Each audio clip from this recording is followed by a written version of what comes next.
used session.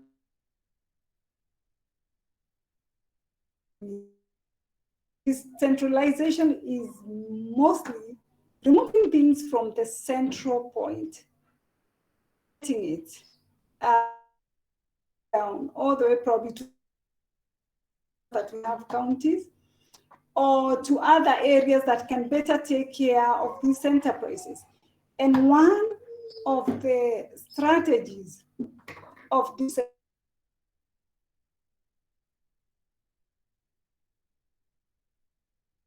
now, parastatals, conservation trusts, NGO in the private sector are majorly involved in managing protected areas.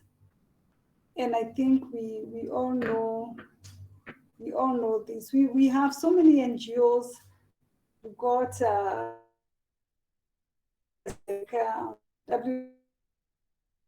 we've got NGOs that even conservation trusts, like we have the National Rangeland Trust at the coast, especially in Lamu. It goes all the way to Garissa.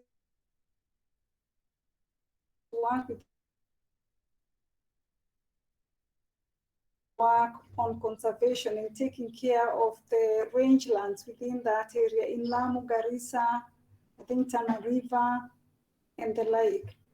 So we also have like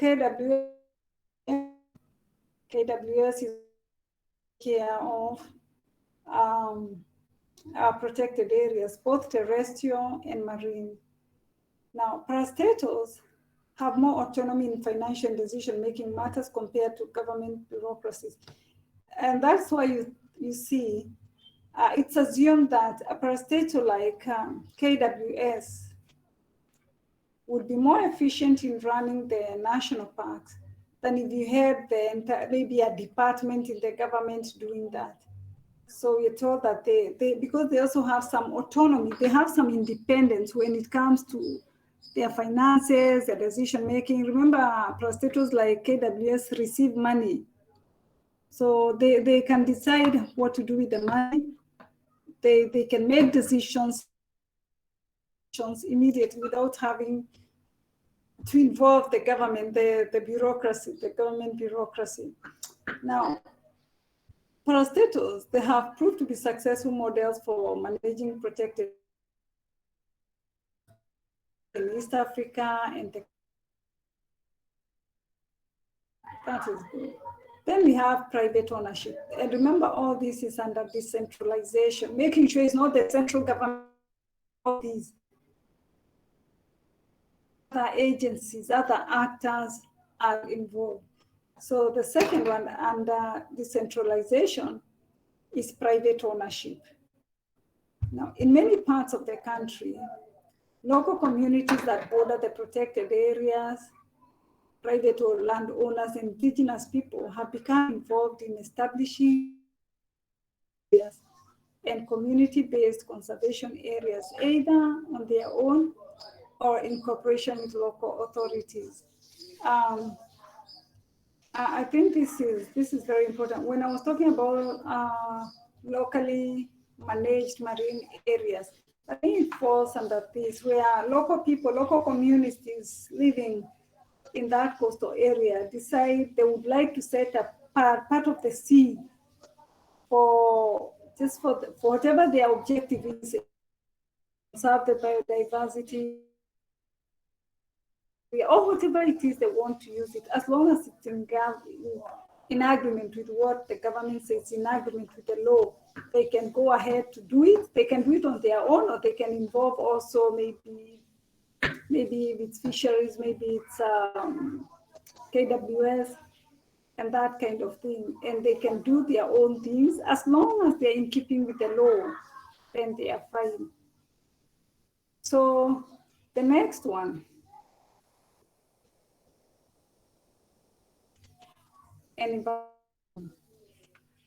it's another, it goes under decentralization.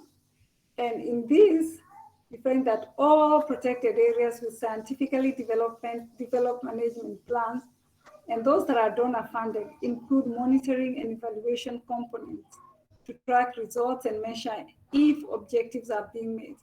I think this is very, very important. I know, I think for most conservation trusts, whether they're being run privately, many of them are even NRT, the National Rangelands Trust, is being run under donor funds. And when you do this and you establish all those protected areas, or you're doing an activity there that's supposed to be of help, and evaluation taking place, something even in the core government. And why this happens, because number one, the donors who have maybe funded the project are quite keen, they don't want to know what is happening. But you also want to measure your success. You want to know thing. The other one under decentralization is collaborative management. So this is where by one establishes partnership and involves relevant stakeholders in planning and management. Now, co-management involves identification of stakeholders and their functions and responsibilities, their specific benefits, and also their rights, and going ahead and working together. I'm going to show you a video on co-management, and this is from a forestry approach. And from there, I think I would want you to, as the video continues, think about what could be the possible objectives of this co-management approach or unit or enterprise. Who are the stakeholders? What is it that they are doing? What are they benefiting? And what are they giving back? Because when it comes to co-management, you also share the benefits. You know that the forestry sector has adopted a co-management approach to conservation of forests, and same to the fisheries department. And I think same to KWS, where you have marine areas. This video. And then from there,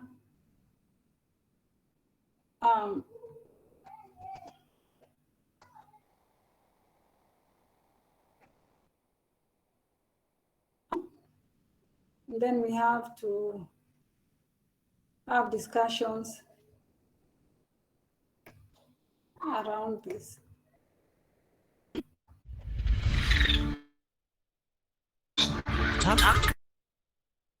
Forest block in Nyeri County, Gathuru Community Forest Association is a true testament to the success of participatory forest management. The Forest Association has a membership totaling 4,000, of which 2,500 are women and 1,500 men. The association is in charge of an area of 14,985 hectares, supporting a population of 29,192 people living around the forest. A committee elected by members oversees the activities of a community forest association. Gathuru Community Forest Association demonstrates the benefits of successful governance within an institution. Ile kitu ambayo fanya sana ni kufuatilia sheria ambayo ni ya CFE, sababu CFE tuko na constitution yetu ama katiba, alafu na tunawapea hiyo wanajua ile kitu ambayo tunafanya, na pia kuna hii tunaita management agreement na management, so kila mtu anajua kufanya. Kama ni mwaka huu wanajua mwaka huu tunataka kufanya hii na hii, na tunawaelimisha na tunawapea, tunakuwa nini kwa kifupi na lugha ya Kimeru, Kikuyu tunawapea. In working close yangu Kenya Forestry Service inashirikiana vizuri sana na sana sana hii ya Gagiru. Tume-engage community especially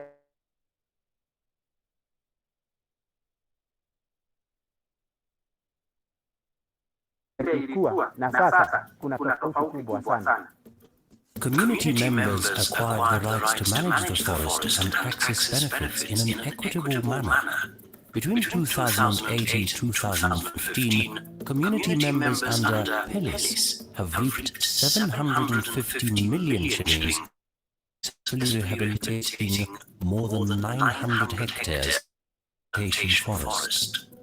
Community ambao wanalima wamefaidika zaidi, kwa sababu utakuta community mmoja ama memba mmoja wa CFA anaweza pata 200, 300, 100, 50 kulingana na ile alifanya bidii.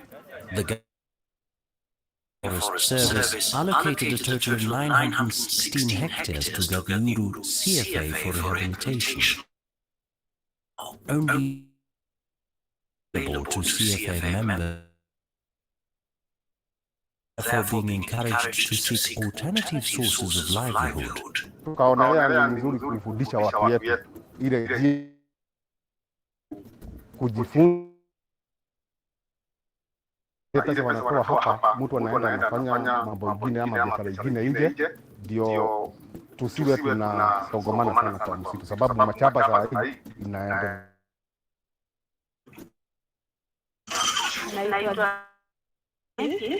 We have been working the CFA. From the grassroots, we have been planting trees as nurseries.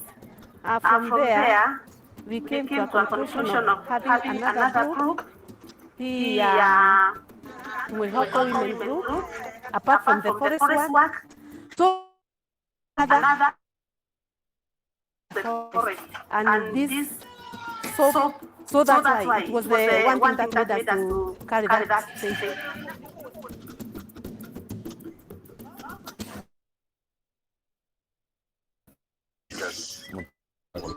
Mwaka wa 2013 ndipo nimeanza agency yangu upande wa nje, ndipo nilianza mambo ya ufugaji wa nyuki. Tukaona hii ni usaidizi mmoja ambaye inaweza saidia watu wakitoka msituni, na ndipo mambo ya nyuki imeingilia sana. Amongst other benefits, one Juki's 60 beehives produce approximately 40 kilos per kilo. Since he harvests twice a year, this translates to 2.8 million Kenya shillings. Tumeweza kununulia shamba, tumeweza kununulia kodoro, tumeweza kutoka kwa jumla. Kama maisha kama ile imeenda chini, mimi sisikii hiyo ngumu.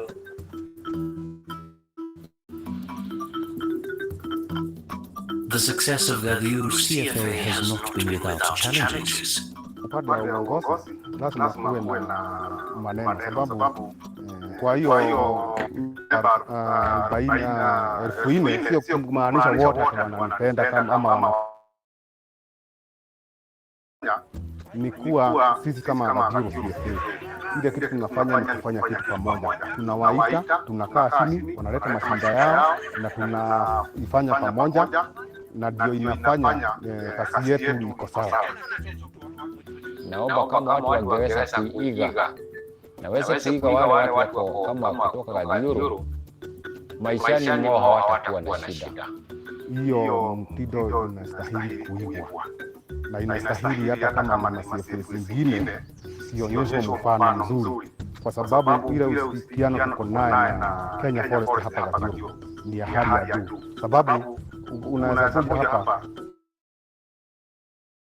hapa ni nani ama wale wengine ni akina nani, kwa sababu tunafanya kazi pamoja, tunafanya as a team.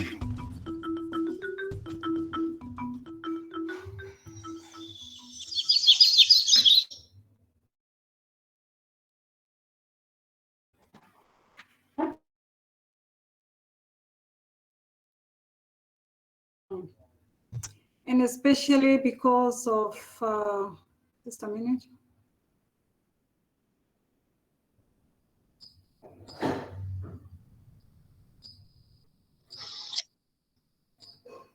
because of collaboration. I want to elaborate. No, probably you don't know that this collaborative management is a new framework. It's only because I think in Kenya we started like in 2005. I think so. That's when. And right now, the natural resources like forestry and fisheries, it's in the eyes that the approach is going to be a collaborative co-management between the government and the community. It also began between the government and other stakeholders like private companies or whatever. And the spirit in managing the resources that are there for them to see like these are resources, and we can work together with the government so that we can help protect and conserve these resources, but also benefit from these resources. That particular, they are involved in the conservation, they are planting the forest and they're doing all those things, but the government has also offered them some land. I think the system is called police, whereby you can, when the trees are still crop your plants with the forest, the young trees, and you can continue taking care of the trees until when they reach a certain height above which you're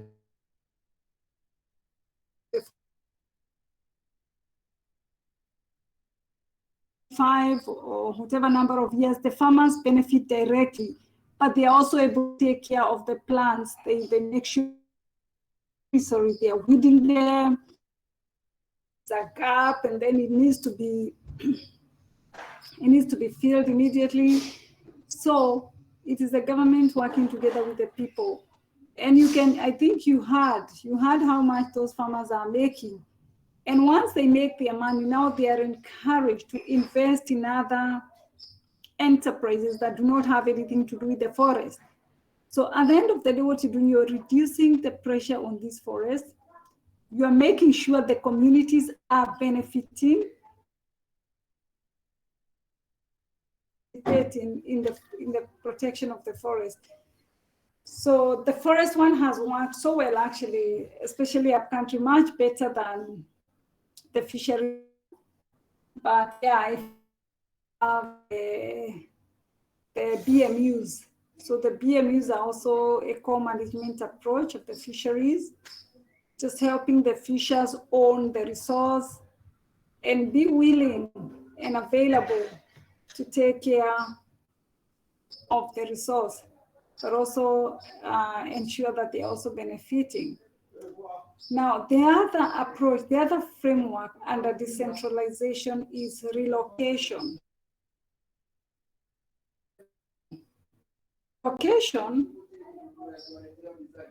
includes voluntary or forced relocation. Generally, the government, in most cases, the government can voluntarily, when the PA or the protected areas legislation does not allow for resident population. And I'll tell you what, you know what happened in the Mau? You know what happened in Mount Elgon?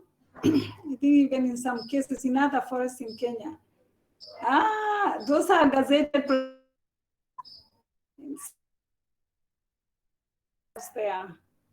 And then the inevitable has to happen. I want you to watch another video here because it's going to form the basis for our discussion. It's going to make the basis for our class discussion. So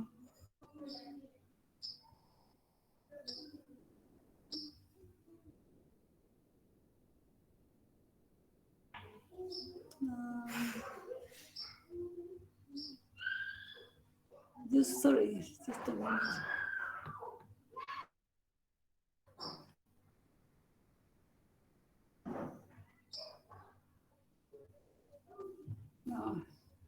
Just give me a second.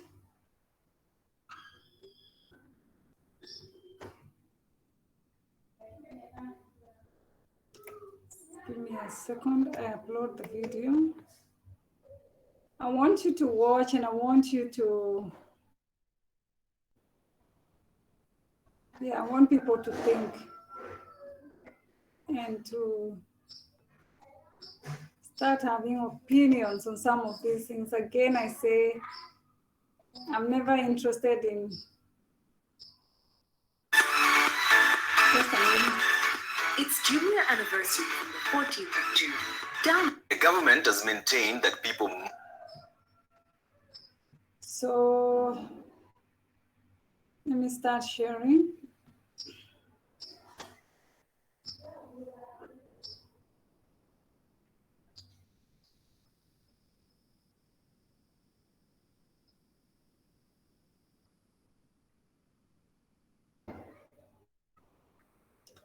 Are we together? Can you see my screen? Can you see my screen? See my screen. David, Mwandikwa. Can you see it? Yes. Yes. Okay. Yes. Yes, I can see it. Must move out of Sierra Leone, Kamwengoi, and Kipchoge areas in the Masai Mara. The government has maintained that people must move out of Sierra Leone, Kamwengoi, and Kipchoge areas in the Masai Mara.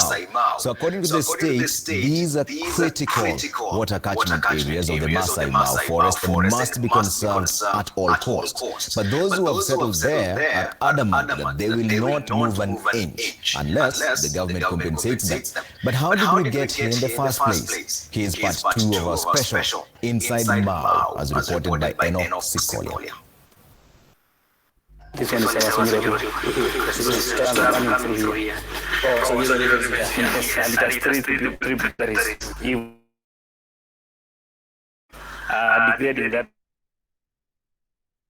That's going to tremendously reduce and at some point completely dry up. And it has been drying up over time. But how did it reach here?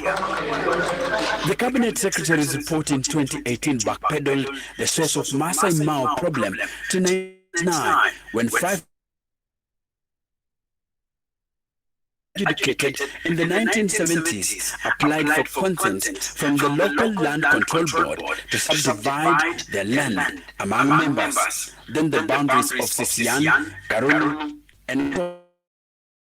and Rayo were well in education and was hence adopted at first registration. The issuance of the consent literally opened a Pandora's box.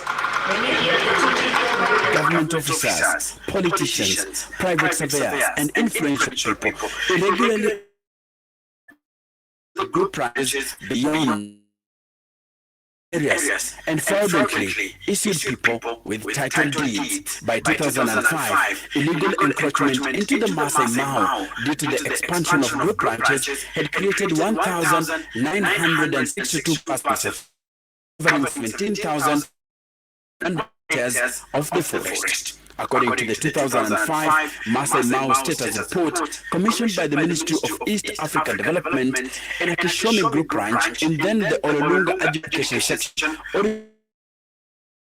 115.5, but was expanded by 9,748.5 hectares in the excess of 8,000, making 452 illegal plots. Division should have been to the right members who are in this list. The list has extended from what it was to a very big number. At this point in time, the County Council of Narok, which had been entrusted with the management of Masai Mara forest land, raised no objection. Former councillors from the defunct County Council agreed by their colleagues and Narok County.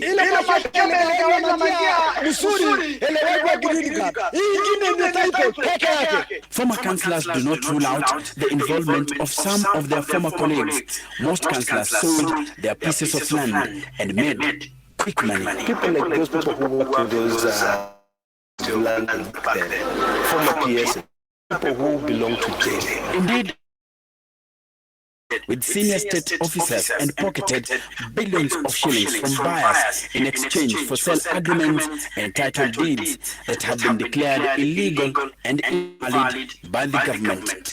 Kama mwenyewe alikuwa na shamba kitambo, ameuziwa mwingine akauzia mwingine. Sasa hii serikali akisema uambie mwenye alikuuzia akurudishie pesa yako, utaambia nani? Kwa majina mimi naitwa Pastor Daniel Gikuru Kusikia. Nilitoka Kamek, nikanunua shamba hapa 2000, niliuziwa. Sikunyakua, sikufanya ulaghai, sikufanya scrapping, nilinunua shamba. Na nikafanya sasa, nikapatiwa hiyo barua ya search, na niko nayo kwa nyumba. Sasa sisi hatukununua forest, tulinunua shamba kutoka Trustland ya Narok South constituency. When he bought land in Sierra Leone, Kosgei says no one told him that this was forest land. No border was mentioned to him. For the government, this beacon strategically erected on what was meant to be forest land is the borderline. Kwa hiyo kuna serikali na hiyo tena signature ya DC siku hiyo. Land which is tribe. If you bought land from which part in the 1,000 hectares from the 19,000 hectares. So that is the first step you have to take. If you bought it from the 3,000 hectares, there is no reason as to why you should be awarded, because this was the original demarcated group process. If you bought it from the expanded to the 19,000, that's where the problem is. Scheme of Coney, government sanctified that Coney scheme by issuing titles. How residents define these areas is totally different from what is documented. Various task forces, the contested areas were classified as Masai Mao Trustland Forest, Council, from hapa ni forest. Kwani sisi ni wajinga kutoka Bomet, kutoka Kericho, kutoka huko Trans Nzoia kuingia forest hapa? Hizi ni mashamba. We are a country of records. Just change. Give me money and give me my title. The process. If we really care, we can actually be able to authenticate that, know whether you're telling the truth or not. And I think it's the impending eviction of settlers in Sierra Leone, Kipchoge and Kamangoi areas is not the first one. In 2005, houses were poached and people injured as the government forced people out of areas classified as critical to water catchment.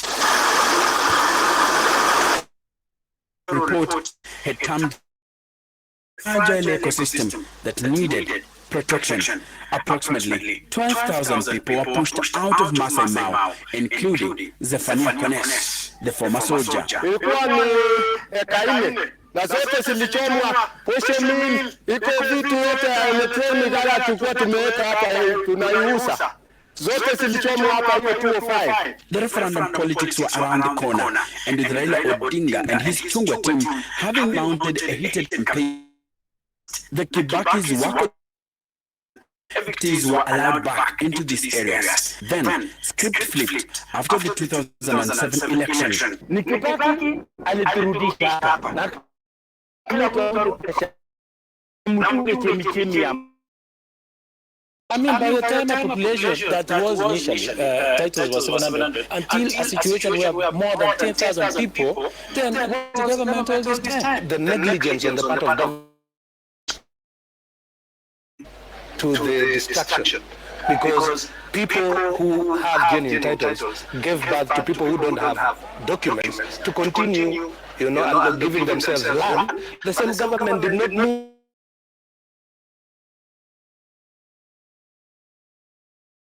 is the cut line made of a T-zone. It was meant to separate forest land from settlement areas. It was put in place in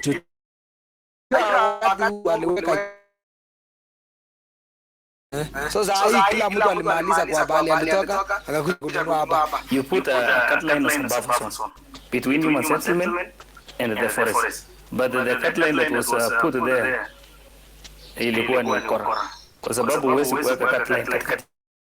So the cut line was put.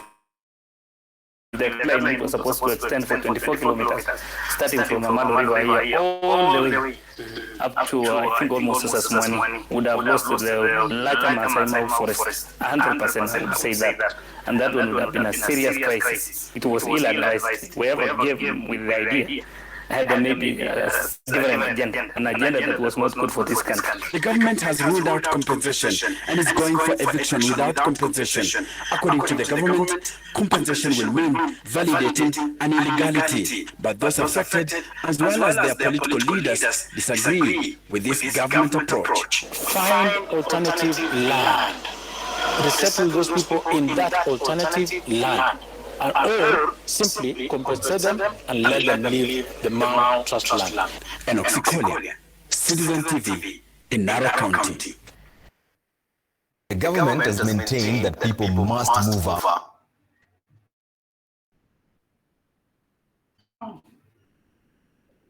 I give time I'm watching this and I'm like, how do you watch that without feeling emotional, feeling angry, wanting to question everything?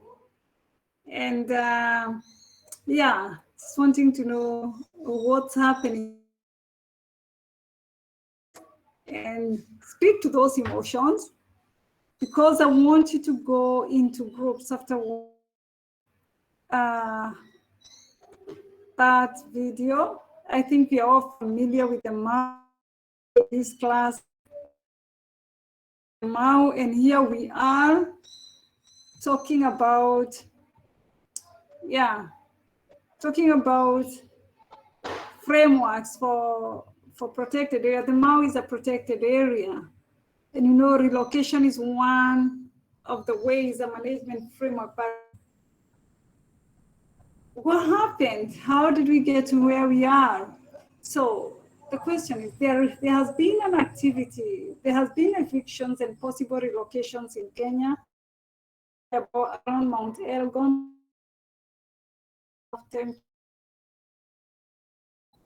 This has not always ended well. In your opinion, how do you think this should have been carried out so that there is a win-win situation? And as you do this, I want you to think through what could have been done better. So I want us to spend about the next 20 minutes. Yeah, how do you think carried out in a better way to ensure that the evictees, who really, most of them are saying whatever they have are genuine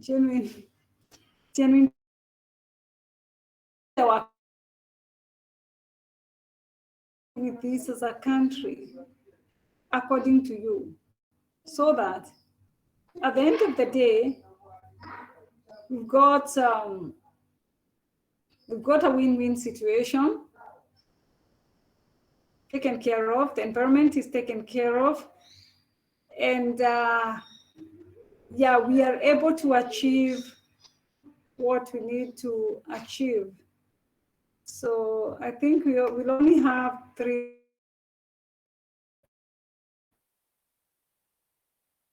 Sign.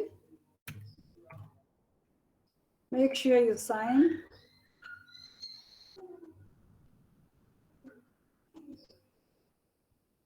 So I'm just going to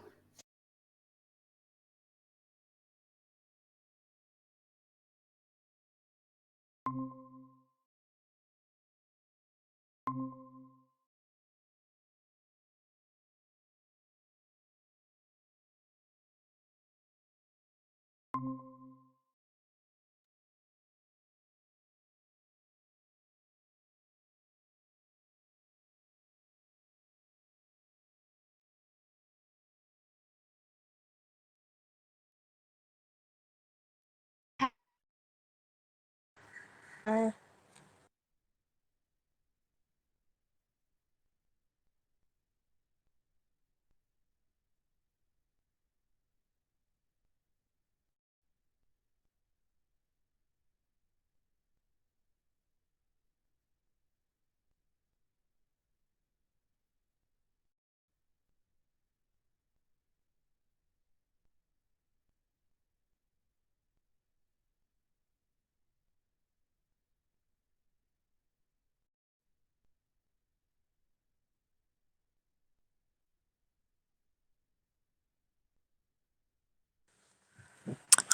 have understood the question, but today's topic is a bit tough, so I don't really know how I need to respond to the question.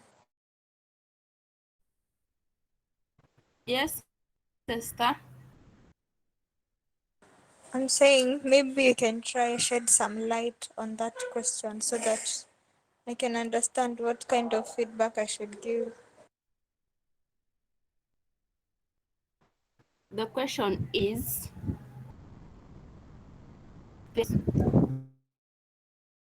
Nimejaribu shed some light nielewe zaidi.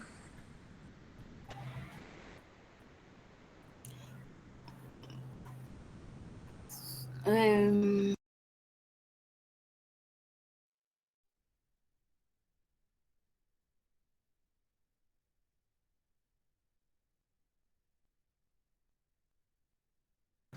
according to me is what method can they use to solve that dispute between the people that Mao and Manon and the government to make a peaceful, as in to let it be a peaceful resolution that will not bring up any conflict again. Well, kama ni hivyo, I think we'll refer to zile units tulikuwa tunafanya last people are Most relocated. probably. I was saying, like last semester kuna unit tulikuwa tunafanya and it was talking about conflicts na tulikuwa you're telling people to migrate from a certain place, you need to tell them where they are going to. You don't just ask people to evacuate a certain place na haujawapatia a place to go and stay where there are resources.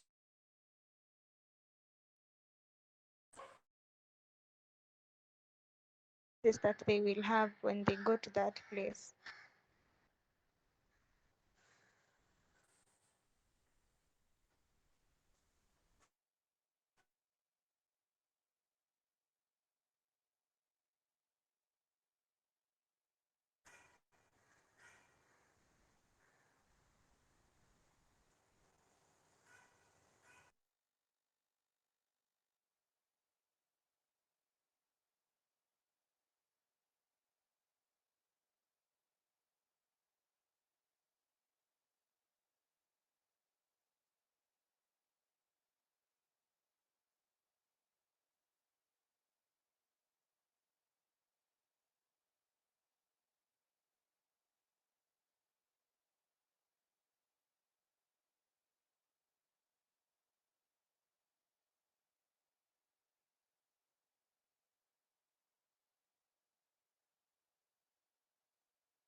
Buffer zones.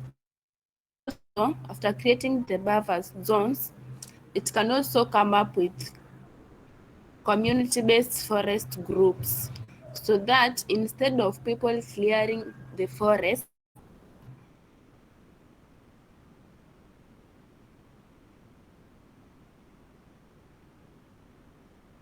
that we had seen in our video, the government can come up with that idea where they plant the trees, their own economic activities within forests for settlement.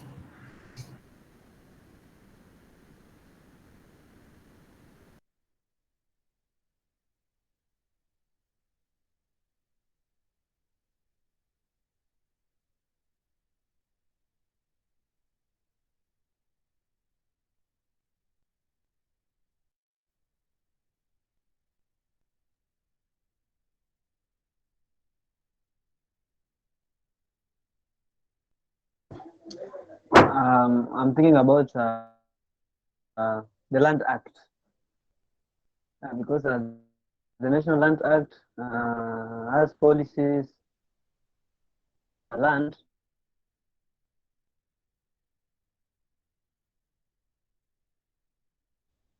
its management and use. So if the government can put these policies,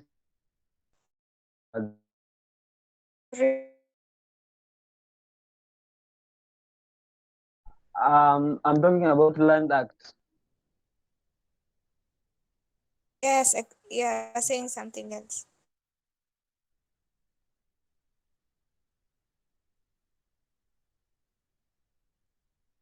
And policies, they have regulations concerning land use and its management.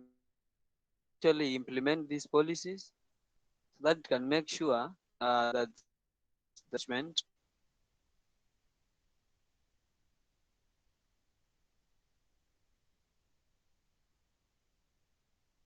will be using the or land that is not supposed to be inhabited.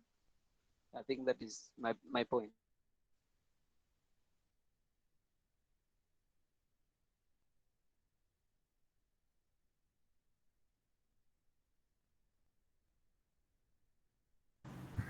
And that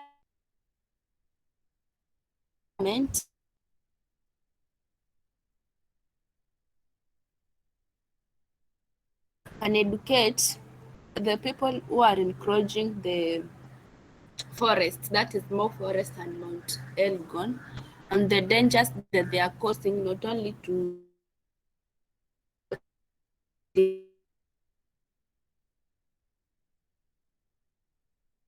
the Masai Mara, water that is emanating from such forests. So they can educate them on the dangers of clearing that forest towards other ecosystems.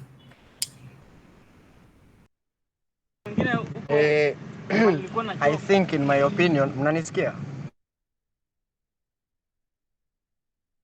Yes, tunakusikia. Yes. Sijui kuwaelimisha ama nini. It's about relocating, you know, like what people settle and people because they don't have places to settle. So if the government can relocate them to other areas and provide them with like incentives ama tuseme funds to like tuseme kama startups yani za tuseme agriculture ama some other businesses, I mean people wouldn't be encroaching these areas, and in that way you'll be protecting the ecosystems.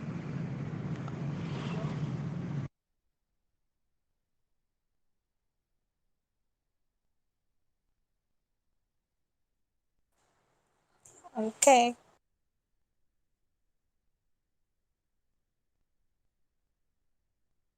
Is Yusuf Omar in? Yes, I'm in. Have you said anything? Yes. Okay, who has not spoken? So, and I think in this group, okay, you're lucky because I'm listening in. That issue of government should go ahead and relocate those people. They say that if they did so, it should be or accept. But what do you think? Look at all those people. Someone's saying they have very genuine title deeds and ignorance of the law is no defense. But what do you think should happen to these people? Should the government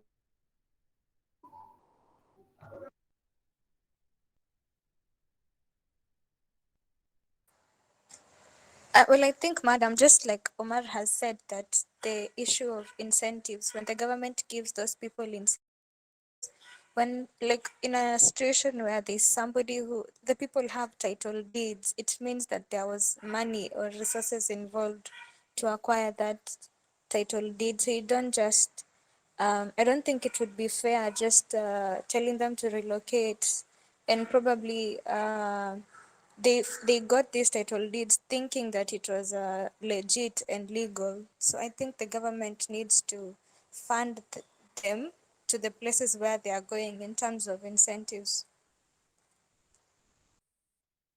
okay, remember structures, Monsieur Kimau?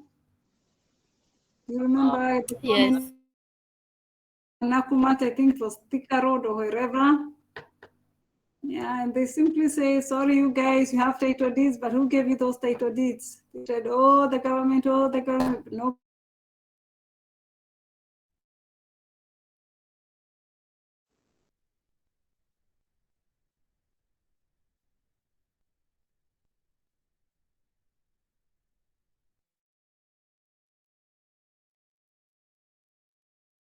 Continue. Continue.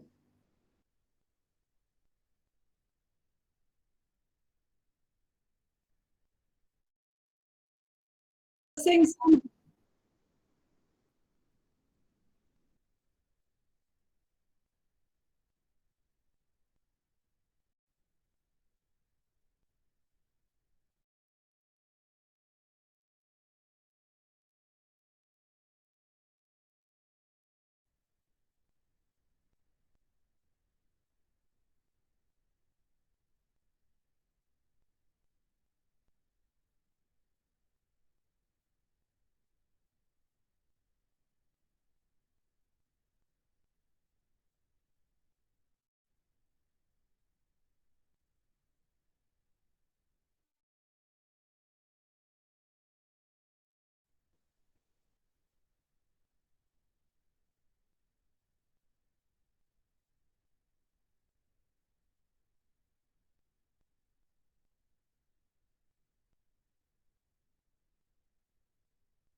Okay, that's interesting. Now, some of the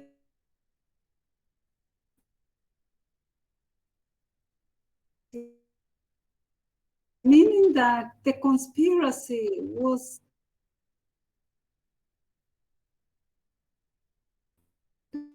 what we call stank to high heaven.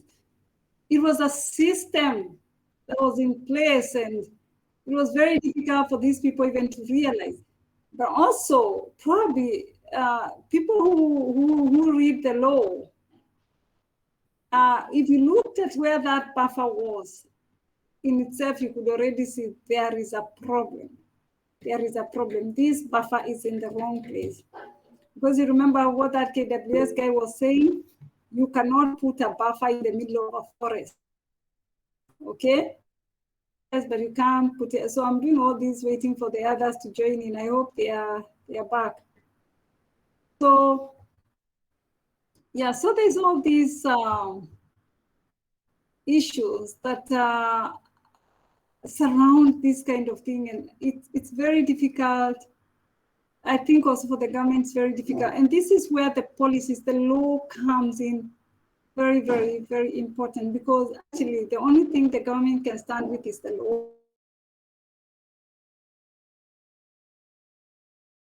So the law needs to be strong. The law needs to be very articulate, and it needs to take care of both from the government side and from the people side, so that at the end of the day, because if you don't agree in terms of the law, then how else will you agree? The government already said we cannot relocate these people because it will be an admission, accept what they have done. Group one thought. Group one.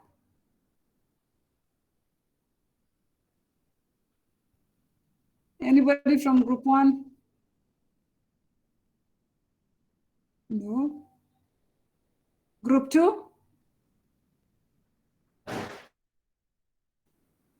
Anybody from group three? Group 2, we are here. Okay. Yes, in group 2. What did we discuss? We found some few points. Attain the win-win, either getting early awareness to people, early warning to people before evicting them, so that they can look at a better, a safe place that they can stay after being evicted. And that by creating awareness to people, to educate them how law states, because some people, we found that some people are not adversant with the law, how the law governing the protected areas stipulates. So when we get awareness, I think people will understand and they will not be found. I think what the government can do, it can consider, we can find that there are some community which has stayed in that protected area for a very long time, like the case of Mau. So the government can compensate these people instead of just originally habitable area and leave them. They can compensate a new home. Thank you, Seth. But the government can say you have been sitting here illegally for all those years, you've not paid rent, so you suffered, you benefited, so we are not going to compensate you. Or if we compensate you, we'll be acknowledging that the government was on the wrong and you are on the right. That was the argument that was used, I think. I read on group 3, can we also hear from you?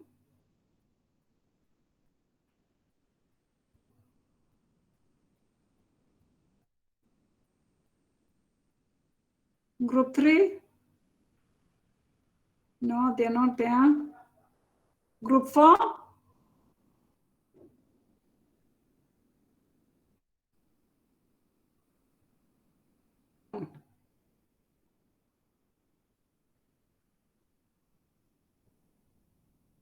Oh.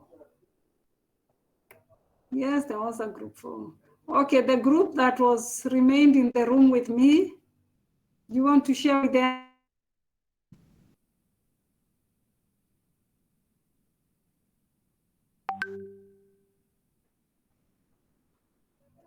No.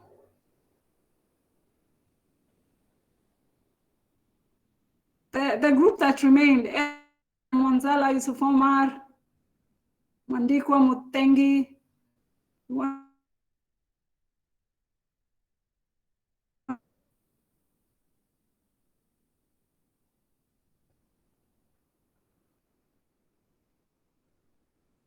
Mwanzala.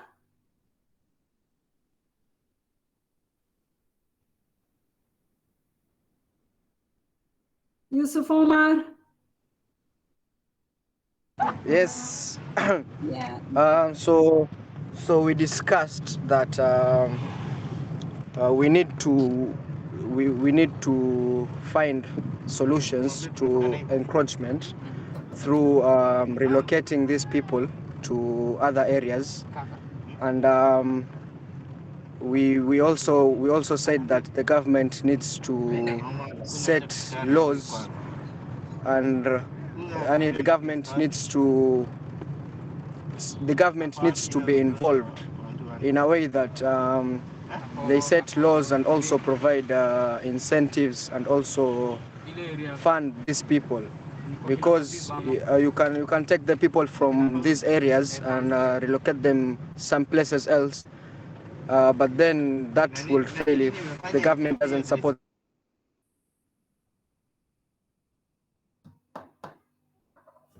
these people. These people will eventually go back to encroaching these areas, because that's where they get, and that's where they.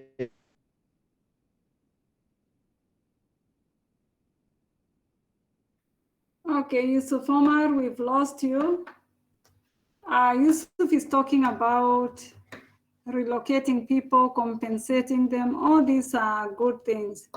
But so that people, what about the government? What's a win for the government? Because I think one of the things I think the government should do from now moving forward is to make it very clear which are the, to say where the origins are, okay?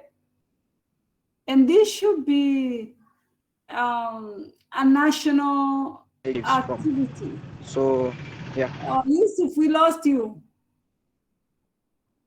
You're back. Okay, continue.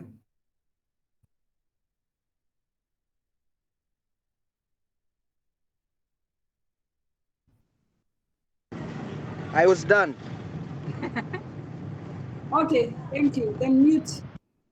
Yeah, so I think for me, moving forward, the government should just go ahead and demarcate or remind people where the boundaries for all these protected areas are.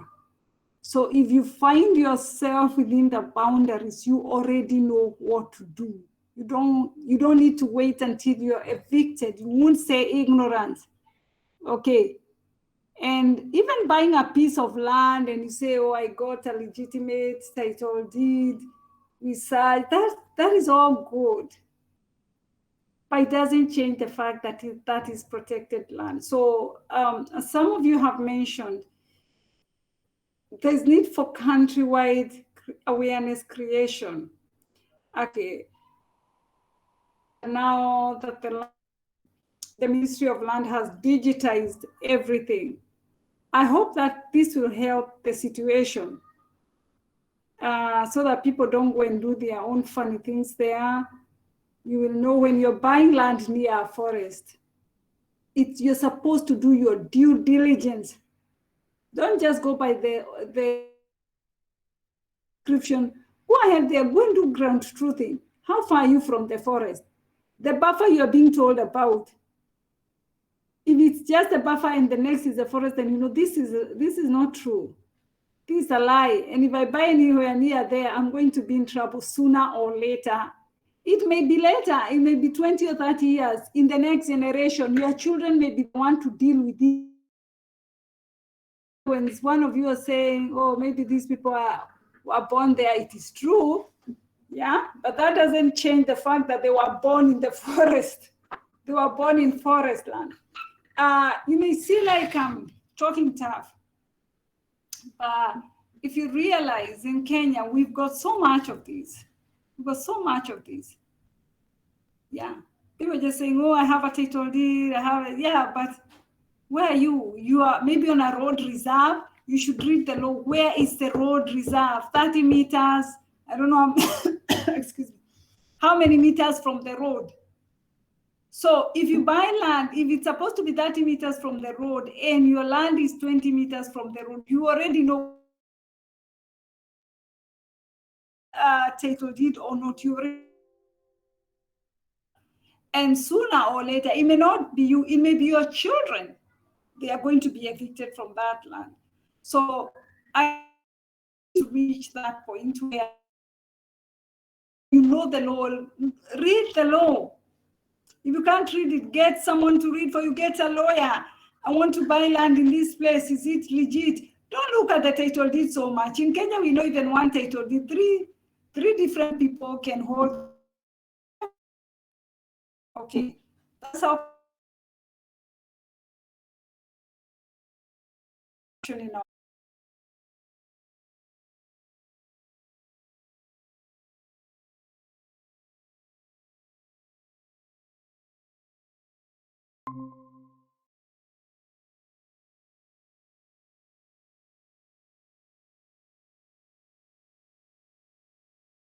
With the Mount Kenya problem, with the Arias problem, then a bigger problem awaits us in our later years, awaits our children. Okay, so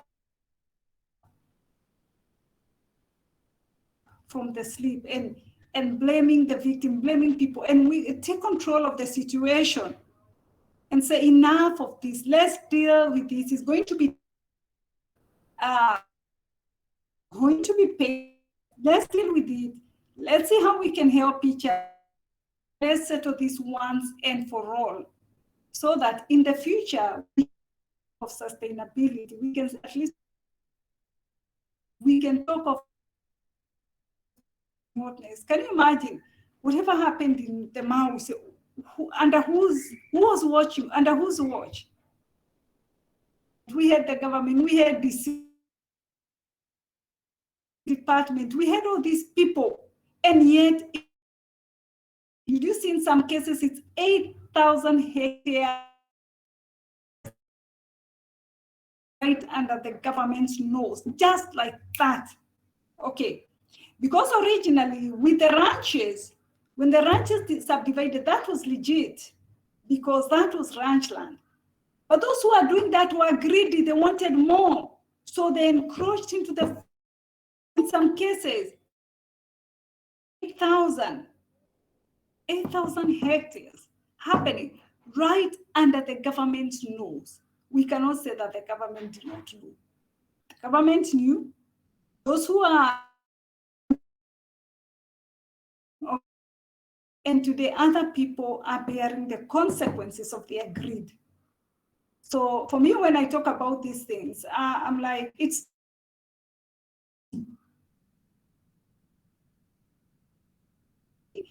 having honest deals in whatever it is we are doing, working honestly and diligently, and seeing, can we change the narrative? Can we change the narrative in this country? Or are we going to continue the way we are? Anyos, go ahead. Okay, Madam, I just had a point to issue because I was not part of my group while they were discussing to ask this question.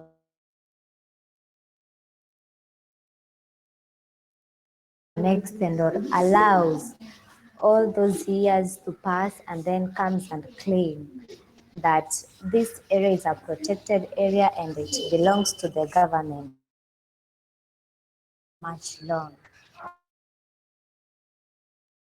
Asking a question. And yes, I'm asking a question. And then on that note, I would like maybe give a solution, like the government measures, like ensure like an annual monitoring people who enter or who settle in those protected areas. So if they do that, they can prevent that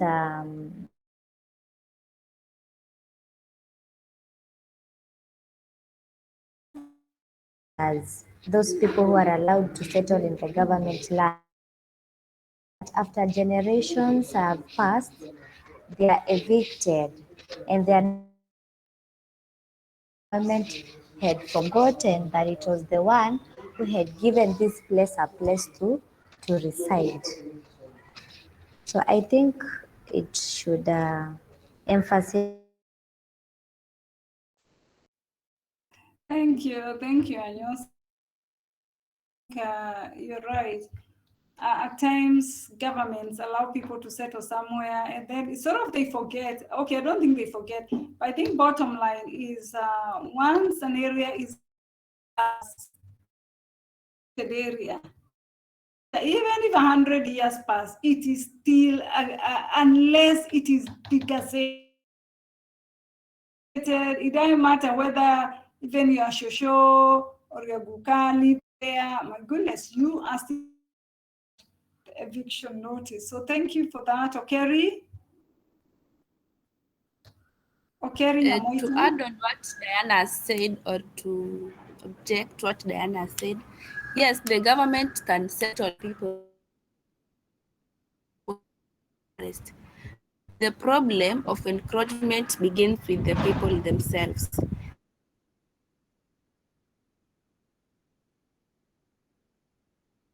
Let's say, and money, those people are going to catch some land, like take some land, more land, and sell that land to other people. So they are there, but selling the land that they have not been added. So they sell it to other people, and those people with them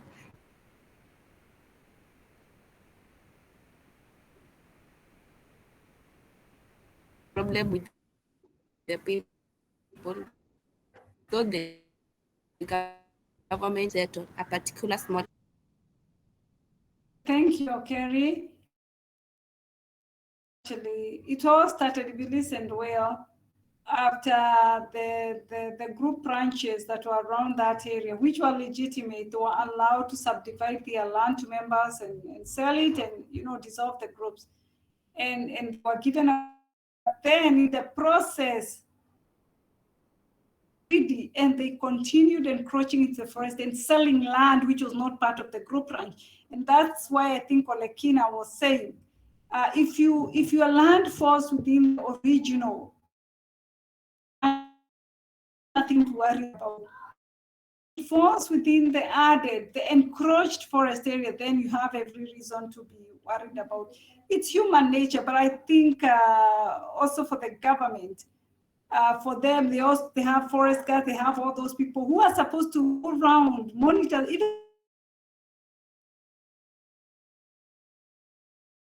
boundaries are respected, ensuring that the people around those areas are not encroaching into the forest. Okay, so I think that is very important. I think that is with the CFAs, the Community Forest Associations.